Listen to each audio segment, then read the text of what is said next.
Well, hey there. If you're watching this, you most likely know who I am. If not, my name is Erin Bird, pastor for Riverwood Church here in Waverly, Iowa. Uh, this Sunday, we are starting a new sermon series called the Imago Dei, which is the Latin phrase for the image of God. With all that's been happening in our world the last few years, with topics on race and sexuality and gender and abortion and euthanasia and so many different things like that.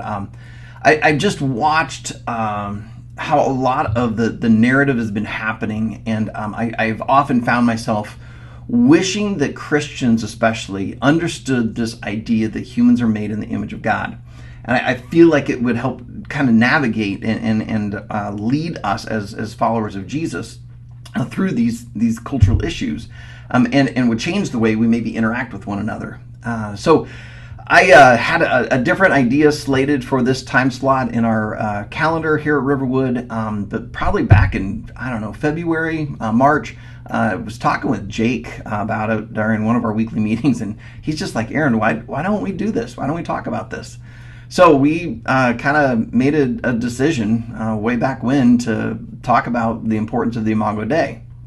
So I've been doing a lot of work preparing for this series, and as I have been, I guess I just was feeling compelled to put this video together, probably because I sense that no matter where you're at in the political spectrum, there's going to be some things that might make you uncomfortable. And I don't say that with like one particular person in mind or a certain group of people or one end of the political spectrum. I kind of suspect that whether you consider yourself a Republican or a Democrat or libertarian or whatever, maybe whether you celebrated the recent Supreme Court decision about the toppling of Roe versus Wade, or maybe you cried about it, or maybe when it comes to gender identity issues and trans people, you view them as people with mental health issues. They're struggling with mental illness, or maybe you see them as someone who's being true to themselves and worthy of full acceptance and respect. No matter where you're at on these issues, I just suspect that there might be some things that will make you uncomfortable. And I guess that's why I was feeling compelled to make this video, is because right now there's this trend within Christianity, and it's probably because of the cultural pressures right now, but this trend to either just leave that church or to go on social media and blast the pastor. And I guess I'm wanting to encourage you to take a different approach, rather than just to leave or slam me or Riverwood. What I'm going to encourage you to do is ask yourself, all right, why do I disagree? Now I'll say it. There's a chance that you're actually correct. That as you listen to me, I'm going to readily admit I'm not an expert on these things. I'm still learning. So I may end up getting something wrong. And if you just hear that and get mad and you leave Riverwood or you blast us on social media, what you end up doing is you end up robbing me and the Riverwood family for a chance to learn, to grow. And so that's part of why I'd say don't just take off. Instead, let's enter into a conversation and let's try to grow through that. I realize that takes some maturity, and it's not the easy route, and it doesn't fit kind of the pressures we feel in our culture. But I'm gonna encourage you, if you disagree with something, ask, why do I disagree? And if you really are convinced that your position is absolutely correct, then let's have a conversation. Like maybe let's go out and get some coffee, or for my case, tea, which is what I'm drinking right now. But also, as you ask yourself, why do I disagree? Maybe also ask, am I wrong? Because there's a possibility that maybe what you were taught growing up isn't actually biblical. Maybe it was a teaching from a previous church. Maybe you start realizing, like, I've just been believing what my culture around me says, what my certain favorite news cable station or certain podcasting pundit says. That you've just fallen into kind of this group think, and you haven't really been understanding what the scriptures teach about the importance of the Imago Dei. So that's why I'm going to encourage you. Don't run, don't seek to cancel, and instead let's jump in together to really begin to try to understand these things. Let's have a conversation. A couple more things that were on my mind. Number one, I've already kind of said it, but I am not an expert on these things. I'm